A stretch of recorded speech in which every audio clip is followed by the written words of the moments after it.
통일교가 민주당과도 접촉을 했다라는 진술이 잇따라 나오면서 파장이 커지고 있습니다. 이런 가운데 김건희 특검이 해당 의혹을 다른 수사기관에 인계할 예정이라고 밝혔습니다. 어제 있었던 전국 법관회의에서는 내란 전담 재판부와 법 왜곡죄 신설에 대한 우려의 목소리가 나오기도 했는데요. 다양한 법적 이슈들이 있습니다. 이고은 변호사와 함께 알아보도록 하겠습니다. 변호사님 나와 계십니까? 네, 안녕하세요. 이고은 변호사입니다. 네, 안녕하십니까 변호사님.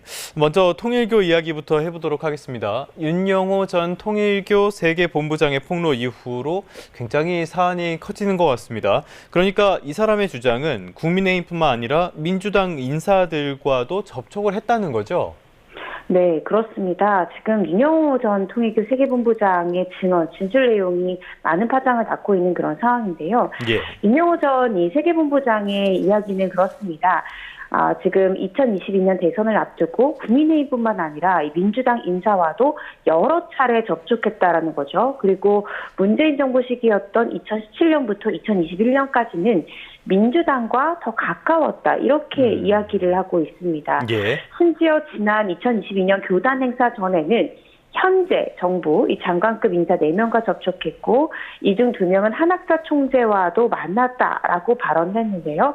이러한 발언이 지난 8월에 나왔다라는 점과 따라서 지금 이 특검팀에서 8월에 내사 기록까지 만들었다 이런 부분들까지 나오면서 그렇다라고 한다면 윤영호 전 본부장이 국민의힘 측에 대한 증언 부분에 대해서는 수사가 본격화됐고 심지어 재판까지 갔는데 왜 민주당 인사와의 접촉 부분에 대한 진술 이 부분에 대해서는 수사가 이루어지지 않았느냐 선택적 수사가 아니냐라는 등의 비판이 현재 나오고 있는 그런 상황입니다. 말씀하신 것처럼 그러다 보니까 선택적 수사다, 편파 수사다 이런 논란이 커지고 있는데요. 어제 김건희 특검에서 브리핑이 있었습니다. 통일교의 더불어민주당 지원 의혹은 수사 대상이 아니다 라면서 선을 그었는데 이게 무슨 판단의 배경입니까?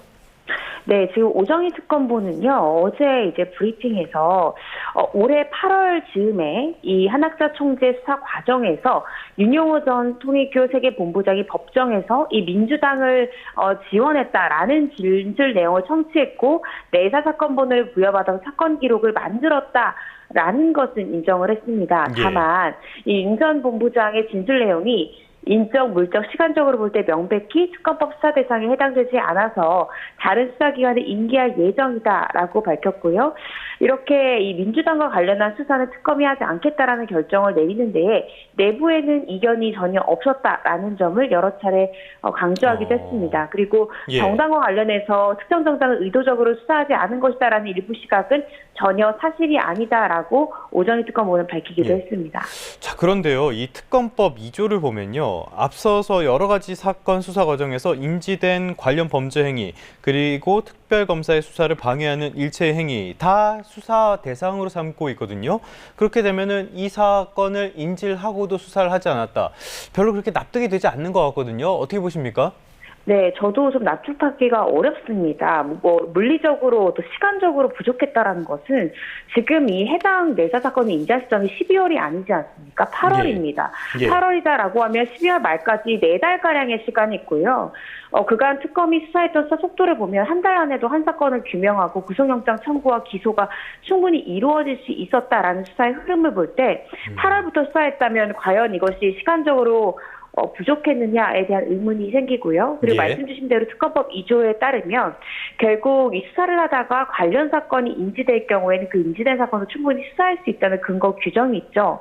실제로 특검팀에서는 이 그동안 특검법에 정확한 이 규정 내 수사 범위에는 포함된다라고 보기 어려운 사건들도 영장 청구해서 기소를 했습니다. 그랬죠. 예를 들어 서수 서울 양산 고속도로 특혜 의혹이라든지 이 의혹과 관련해서 별건으로 인지됐던 국토교통부의 서기관의 뇌물수수 의혹 이것도 사실은 관련 사건으로서 인지한 거거든요. 그리고 김건희 씨 집사로 불리는 김예성 씨의 집사 게이트 의혹 또 IMS 모빌리티의 대기업 투자금 유치 이런 부분들에 대해서도 사실 구속영장도 청구해서 받아냈고 기소했다라는 점에서 관련 사건을 충분히 인지해서 수사를 해왔는데 갑자기 8월 달에 인지됐던 민주당 관련한 이 지원, 이 부분에 대해서 본격적으로 수사를 하지 않았다라는 것은 그간 특검이 이행해왔던 수사의 흐름과 관련 규정을 적용했던 이 판단 기준이 선택적으로 좀 다르게 적용됐던 것이 예. 아니냐라는 합리적인 의심이 충분히 가능한 부분이지 않을까 싶습니다. 알겠습니다. 일단 특검 쪽에서는 사건을 이첩할 거다, 이전할 거다 이렇게 이야기하고 있는데요. 앞으로 수사 방향은 어떻게 예상해 볼 수 있을까요? 그런데 문제가요. 공소시효가 문제입니다. 차라리 8월에 인지하고 우리는 수사를 하지 않겠다고 결정됐을 때 빠르게 공수처 등에 넘기는 시도가 필요했습니다. 왜냐하면 윤 전 본부장이 민주당 인사에게 금품을 전달했다라고 밝힌 시기가 2018년에서 2020년이거든요. 그런데 불법 정치자금 수수 같은 경우에는 공소시효가 7년밖에 되지 않습니다. 예. 따라서 2018년에 수사했던 사건은 올해 말에 공소시효가 완성되는데 벌써 올 12월 중순에 지금 접어들고 있다는 그렇네요. 거죠. 예. 그래서 내년부터는 2018년 범행에 대해서는 수사 자체가 불가능하고 공소권 없음 처분이 불가피한 그런 상황이기 때문에 특검팀에서는 8월에 이 사건이 수사 대상이 아니라고 판단했다면 빠르게 다른 수사 기관으로 이관을 했었어야 되는 것이 맞다는 생각이 들고요. 지금이라도 빠르게 수사기관에 이첩을 해서 수사가 신속하게 이루어지도록 조치를 취했어야 되는 것이 아닌가 싶고 지금 2018년 범행이 공소시효 7년이라는 것을 아마 특검팀에서도 충분히 인지했을 텐데 이 부분에 대해서 신속하게 넘기지 않은 부분 또한 이후에는 또 문제가 될 수 있는 부분이지 않을까라는 생각을 조심스럽게 해봅니다. 알겠습니다. 지금까지 김건희 특검은 여러 잡음들이 있었는데요. 만약에 정치적인 중립성까지 의심을 받게 된다면 특검의 성공 장담하기는 어려울 것 같습니다. 자, 또 하나 논란이 되는 요소 하나 살펴보도록 하겠습니다. 어제 전국 법관 대표회의가 있었는데요. 위헌성 논란과 재판의 독립성 침해 우려가 크다. 신중한 논의를 촉구한다. 그러니까 여당의 사법개혁안에 대해서 완곡한 반대의 입장을 표명했다. 이렇게 보면 되는 걸까요? 네, 그렇습니다. 지금 전국 각급 법원에서 선출된 법관들이 모이는 회의가 바로 법관 대표회의고요. 어제 6시간가량 정기회의를 거쳐서 내란 전담 재판부에 대한 비판적인 의견을 밝혔습니다. 전국에 있는 법관 대표 126명 중에 재석 79명, 찬성 50명으로 가결된 입장인데요.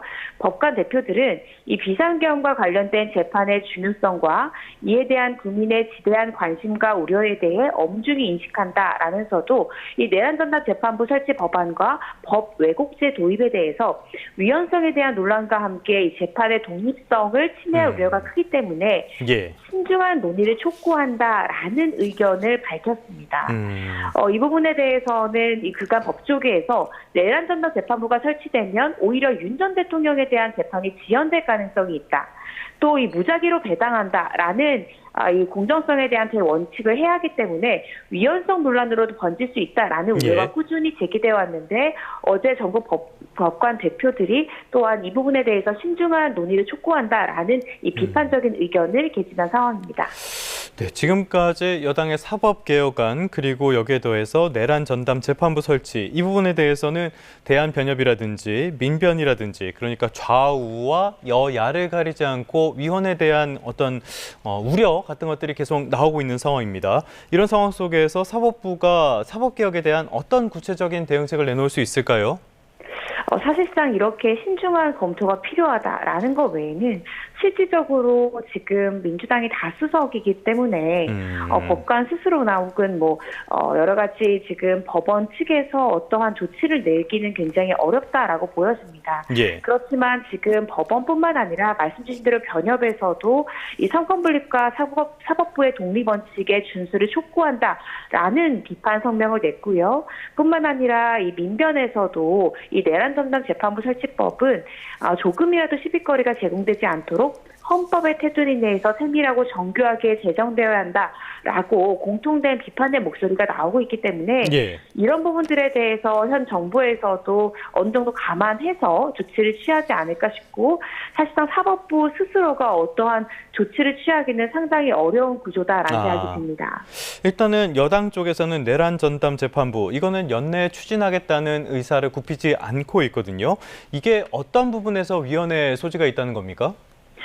일단 제가 아까 말씀드렸듯이 법원에서 법관에게 사건이 배당이 될 때는 무작위 배당이 됩니다. 예. 그래야만 내 사건을 담당할 재판부가 미리 특정되지 않아서 재판을 받는 사람들은 이 재판이 공정하게 진행된다라고 믿을 수 있는 것이고 신뢰감을 가질 수 있는 것이거든요. 예. 그런데 이미 내란 사건 전담 재판부가 정해진다는 것은 그 사건의 임의 배당성 이 부분을 해칠 수 있기 때문에 공정한 재판이라는 것을 해야 할 수 있다라는 점이 있고요.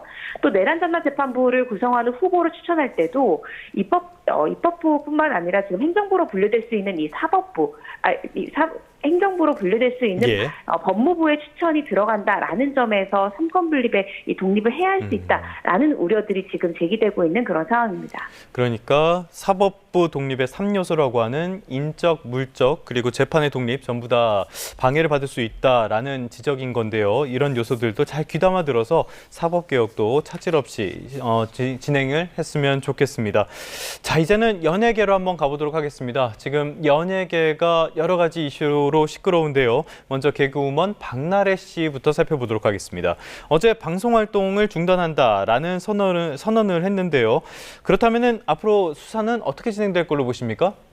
아직까지 전 매니저 그리고 박나래 씨가 자신들의 이 고소를 취하했다라는 지금 이야기는 나오고 있지 않거든요. 그런데 어제 박나래 씨가 밝힌 입장은 전 매니저와 대면할 수 있었고 오해와 불신을 풀 수 있었다라고 이야기를 했습니다. 그래서 이후에 박나래 씨도 그리고 전 매니저도 서로에 대한 맞고소를 취소를 한다면 사실상 고소 취소된 사건에 대해서는 직접 수사하기가 어려운 측면이 있을 수 있습니다. 예. 왜냐하면 이 고소가 된다 하더라도 이 고소인과 피의자의 진술 없이는 수사를 본격화하기는 어렵거든요.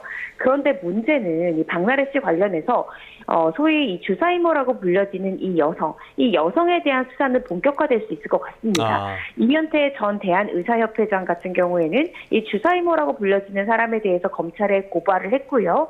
복지부는 이 수사 경과를 좀 지켜보고 필요한 경우에는 행정수사까지 검토하겠다라는 입장인 만큼 현재 이 의료법 위반 등에 대한 이 고발 사건에 대해서는 설사 박나래 씨 측과 또 전 매니저들이 고소를 취소한다 하더라도 예. 별개로 수사가 진행될 수 있는 그런 부분이다라는 생각이 듭니다. 조금 전에 말씀을 해주신 것처럼 주사 이모라고 불린 인물, 이 부분이 좀 논란이 되고 있는 것 같아요. 자격 논란도 있고 이게 마약류 관리 법률에 대해서도 문제가 있다. 변호사님께서는 어떤 부분이 문제라고 보십니까?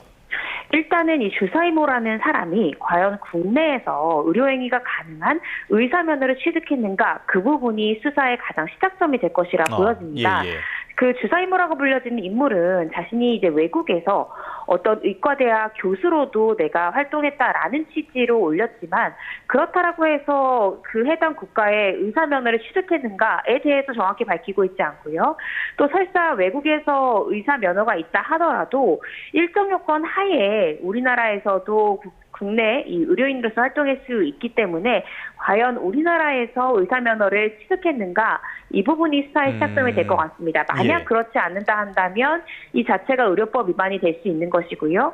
그 외에도 전 매니저들이 폭로한 이 메시지 내용을 보면 이 박나래 씨가 잠을 잘 자지 못해서 처방전을 모으고 있다. 이 부분에 대한 대리 처방 의혹까지 나오고 있기 때문에 이 부분에 대해서는 약사법 위반 내지는 마약류 관리에 관한 법률 위반 향정 등의 혐의까지도 수사 대상으로 번질 수 있는 그런 상황입니다. 지금 박나래 씨도 이 부분에 대해서는 공동 정범이라면서 함께 고발이 됐잖아요. 이거는 무슨 뜻입니까? 네, 지금 어떤 입장이냐면요. 이 의료법 위반 부분, 그러니까 무자격자에 의한 진료 행위에 대해서 그 진료를 받았던 박나래 씨도 알았다면 이 부분에 대해서는 공범이 될 수 있다라는 점이고요. 또 심지어 그 대리 처방 부분 있지 않습니까? 박나래 씨가 약이 필요로 했고 그래서 이 주사이모가 아마 다른 사람 이름으로 처방받는 처방전을 의미할 텐데 이 타인의 처방전을 모으고 있다. 모아서 그 약을 주겠다라고 매니저한테 이야기했기 때문에 이 부분에 대해서 만약에 이것이 향정신성 의약품으로 분류가 되어서 의사의 처방이 필요한 그런 약물이라면 이 마약류를 수수한 것은 박나래 씨도 마찬가지거든요. 그래서 이 마약류 관리법 위반으로 함께 공범이 될 수 있는 그런 상황입니다. 그래서 아마 수사가 본격화될 것 같고요. 특히 마약류로 의심되는 그런 약물을 만약에 복용한 것이다라고 의심이 든다면 박나래 씨도 모발, 소변 검사 등을 통해서 실제 그러한 향정신성 의약품을 먹었는지 이 부분에 대한 수사가 될 것이고, 만약에 그것이 복용됐다라고 모발류에 나올 경우에는 실제로 박나래 씨 이름으로 해당 약물을 처방받은 적이 있는지, 없다면 결국 이자로부터 받은 것이 될 텐데, 그런 부분들에 대한 수수 의혹까지도 공동 정범의 형태로 수사가 본격화될 수 있는 그런 상황입니다. 네, 알겠습니다. 지금까지 박나래 씨 이야기 해봤고요. 또 한 명의 인물, 연예계를 뒤흔든 조진웅 씨에 대한 이야기도 나눠보도록 하겠습니다. 지금 소년범 전력을 처음으로 보도한 매체가 소년법 위반 혐의로 고발이 됐는데요. 이게 소년법 70조를 위반했다는 내용입니다. 이 내용이 뭡니까? 네, 지금 조진웅 씨 관련해서 처음 보도했던 그 해당 언론사에서 이 조진웅 씨의 소년 시절의 이 소년보호 처분 이력을 확인했다고 보도했다는 거죠. 그런데 저도 소년 전담 검사로서 검사 생활 해봤지만, 소년범이 예를 들어 재범한 경우에 먼저 앞서 소년보호 처분을 한 처분의 수위를 알아야 검사가 구형을 해서 서면 예. 구형을 해서 이 가정법원을 보냈지 않습니까? 근데 그때도 검사로서 재판부에 전화를 해도 소년범으로서 처분한 처분의 수위가 어느 정도인지 알려줄 수 없다고 판사들은 거부를 하거든요. 그게 소년법 제70조에 따라서 소년보호 사건과 관련 있는 기관은 특별한 경우가 아니면 이러한 조회에 응하여서는 아니 된다라는 규정 때문입니다. 하물며 검사에게도 소년보호 처분을 받은 이력을 공개하지 않는 법원인데, 예. 어떻게 해당 언론사가 이 소년보호 처분을 정확히 확인했는가, 이 부분에 대해서 이 변호사는 의문을 가지고 소년법 제70조에 따라서 어떻게 어떤 예. 기관이 이 조회에 응했는가, 이 부분에 대한 수사를 좀 요청한 그런 상황입니다. 궁금한 게요. 그렇다면 실제로 처벌이 이뤄질 가능성도 있습니까? 이 부분에 대해서는 수사를 좀 해봐야 될 것 같습니다. 지금 이 해당 언론사의 기자 같은 경우에는 제보를 받았다라고 이야기하지 않습니까? 그런데 구체적으로 그 제보를 받은 사람을 측정해야 되고, 제보를 받은 사람이 과연 보통 소년보호사건과 관련 있는 기관이라고 하면 보호관찰소 내지는 법원이지 않습니까? 그 해당 기관으로부터 조회를 받아서 전달받은 것인지, 이 부분에 대해서는 조금 더 사실관계가 규명이 돼야 될 것 같고요. 만약에 뭐 법원이라든지 이 소년보호사건과 관계 있는 기관이 이 조진웅 씨 본인이 아니라 피해자나 기자에게 조회를 해준 것이라면, 그러면 그 해당 기관은 충분히 처벌이 될 수 있는 그런 예. 상황입니다. 알겠습니다. 연예계를 뒤흔든 소식까지 살펴봤습니다. 지금까지 다양한 법률 이슈들 이고은 변호사와 함께 알아봤습니다. 오늘 말씀 고맙습니다. 네, 감사합니다.